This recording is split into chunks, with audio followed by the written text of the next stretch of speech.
It's hard to believe that it's been more than 10 years since the original Luigi's Mansion, and even harder to realize that there hasn't been another one in all that time, until now.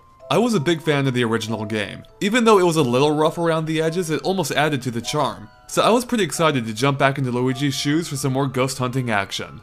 Now, as you might expect, Luigi's Mansion Dark Moon follows closely in the footsteps of the original. The core gameplay is still basically the same in that you travel room to room sucking up ghosts, solving puzzles, and collecting treasure. But it builds upon that bare-bones structure in some smart and clever ways, not the least of which is greatly expanding the scope of the game. Whereas the original Luigi's Mansion was relatively short and limited to just a single mansion, Dark Moon features 5 highly distinct ones, such as an abandoned clock factory or a snowed-in mine. And really, it's this variety that permeates the entire adventure and really helps set the game apart from its predecessor. I mean, you'll encounter new ideas and situations almost seemingly on a room-to-room basis.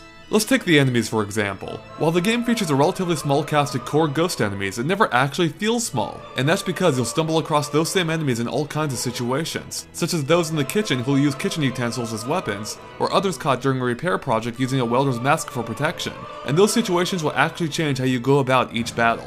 The amount of variety within the core set of enemies is simply unprecedented in my experience, and really makes the cast feel far larger than there really is. And the boss fights continue the trend, with each one feeling very distinct from the rest. But with that said, the bosses here do fall short of the high benchmark set in the original game, which featured dozens of so-called portrait ghosts, with each of them basically being a mini puzzle. Dark Moon, on the other hand, not only features far fewer boss battles, but they're a lot simpler too, foregoing the puzzle elements of the original, with one big exception. For whatever reason, the game's first boss is almost entirely puzzle-based, with a level of complexity beyond even the bosses of the original game. And as a result, it was a lot of fun and pretty challenging to figure out. It offered a promise that the rest of the bosses failed to deliver on. Fortunately, the missions themselves feature a ton of environmental puzzles that pick up the slack, and part of their puzzling nature is due in part to how many more options you have in how to interact with the environment.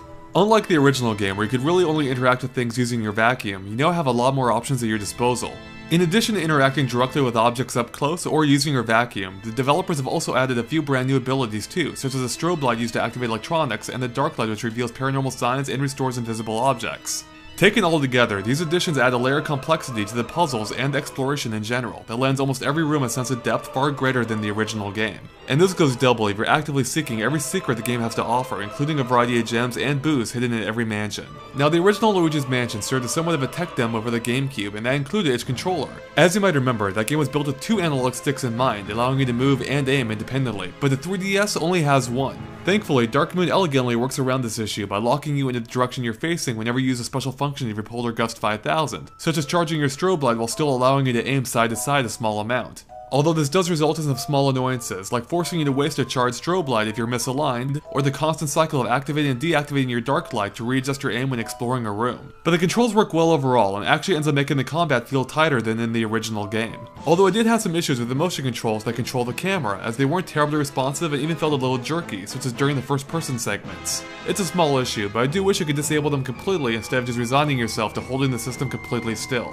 Okay, that's enough about the controls. How about the presentation, which is something the first Luigi's Mansion excelled at? Well, I'm happy to say that that's something this game excels at too. For one, the art design and music work hand in hand in making each mansion feel wholly like its own place, and the great use of 3D only added to the immersion.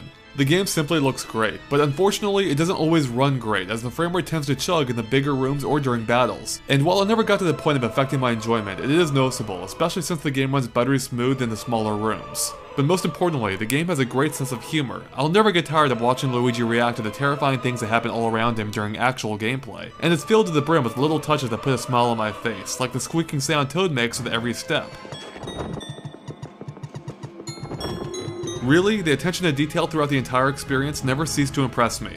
And that basically describes my overall experience with Dark Moon single player mode. It's simply a joy end to end, which is realized through a constant supply of smart puzzles, new mechanics, and an unwavering attention to detail. It not only retains the gameplay and personality that made the original game great, but improves upon it in many ways. Which is why I'm giving the single player 4.5 stars out of 5. But that's not all, as Luigi's Mansion Dark Moon also features a multiplayer mode called Scarescraper that's available for both local and online play. It features 3 different multiplayer modes, all of which are based on working together to climb as many floors of the skyscraper as you can, and you do that by completing the objectives within, such as capturing all the ghosts within the time limit or finding the exit.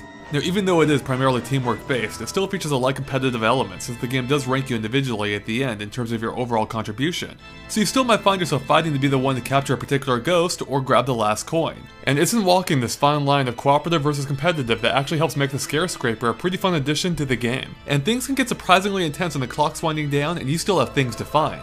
But there's not exactly a ton of depth to it, and while I had a good time playing it, I can't say it really hooked me enough to want to keep coming back. And although you can play the game with anywhere from 1 to 4 players, it was totally optimized with 4 in mind, as some of the modes are ridiculously challenging with just 2. Overall, Scare Scraper is a surprisingly enjoyable addition, but its shallow gameplay and repetitive environments does cause it to wear thin pretty quickly, which is why I'm giving it 3.5 stars out of 5. Thanks for watching, and make sure to stay tuned to GameXplain.com for more on Luigi's Mansion Dark Moon and other things gaming too.